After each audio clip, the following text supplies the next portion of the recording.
tanggalan ng tinik. Amen? Pwedeng buhay ka, pero nakatali ka pa rin sa kasalanan. Amen?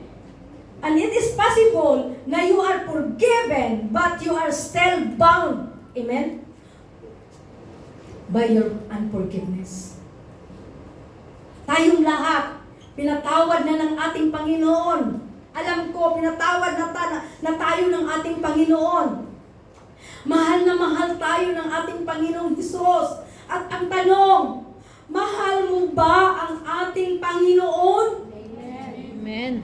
Mhm. If you say yes, kasi ang nais ng Diyos sa atin, na i-enjoy natin ang buhay na kasama siya, mga kapatid, na walang halong boundary, mga kapatid. Gusto ng Panginoon na ma-enjoy mo ang buhay habang andito tayo sa lupa, mga kapatid. Hindi yung enjoy sa mundo, mga kapatid. Hindi yan ang gusto ng Panginoon. Praise God! Hallelujah! Kaya ang text natin na binabasa sa John chapter 5 verse 1 to 8, this is the story. Yun na kasi ako. This is the story na meron daw Paul. Nabasa naman natin, di ba, na ang pangalan ay Bethesda. Amen. So, ang ibig sabihin nito, House of Mercy. At ang sabi doon na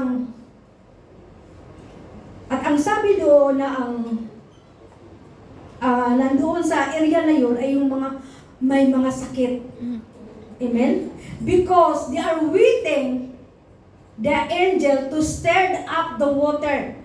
Pero ang sabi doon, whenever the angel down at pumupunta doon stirred up the water sa pool, kung sino daw ang mauna doon na nakatalon o makapunta sa pool, anuman ang kanyang kasakitan, yan ay gagaling siya, mga kapatid. At maraming tao, maraming may sakit na andoon, na sila nagkampo, andoon na sila nanirahan, doon na sila nag-stay.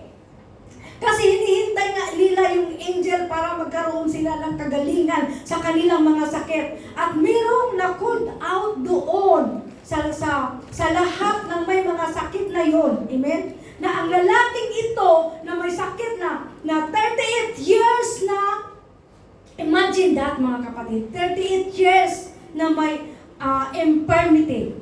38 years na siyang invalid. 38 years na siyang unwell. Imagine mo, 38 years ang haba. Imagine mo nung pandemic, kahit isang buwan lang ang pandemic, parang boring ka na, di ba? How come itong 38 years? Paano niya ito na overcome? At walang ano-ano ay lumapit si Jesus doon, mga kapatid. Doon sa laking ito, at sinasabi ng ating Panginoon, do you want to get well? Sinong may sakit sa atin dito, mga kapatid? Lahat man tayo. Tinatanong ng ating Panginoon, do you want to get well? Yes. Amen. Sabi ng Panginoon, mga kapatid, gusto mo bang gumaling?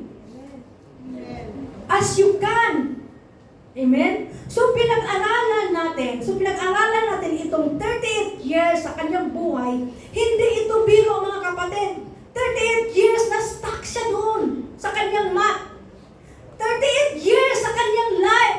He is sick. Imagine that. He's stuck. It's so long time. Every day, at the same pattern. Amen? Araw-araw na lang, at the same na lang na nangyayari. Andun pa rin siya sa kanyang mat. Ngayon, nakaupo siya. Pwede ding pahiga-higa na lang siya. Pwede rin siguro siya pahiga-higa na lang siya doon. Nakaupo na lang siya. Pero hindi niya talaga iniwan yung mat na yun. Nandoon talaga siya.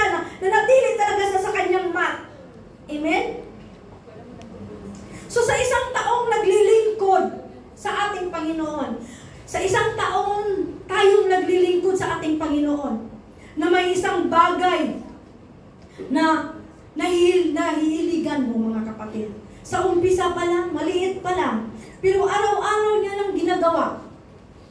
Pagsusugal, kahit pag 100 lang muna. Amen? So, kahit 100 lang muna siya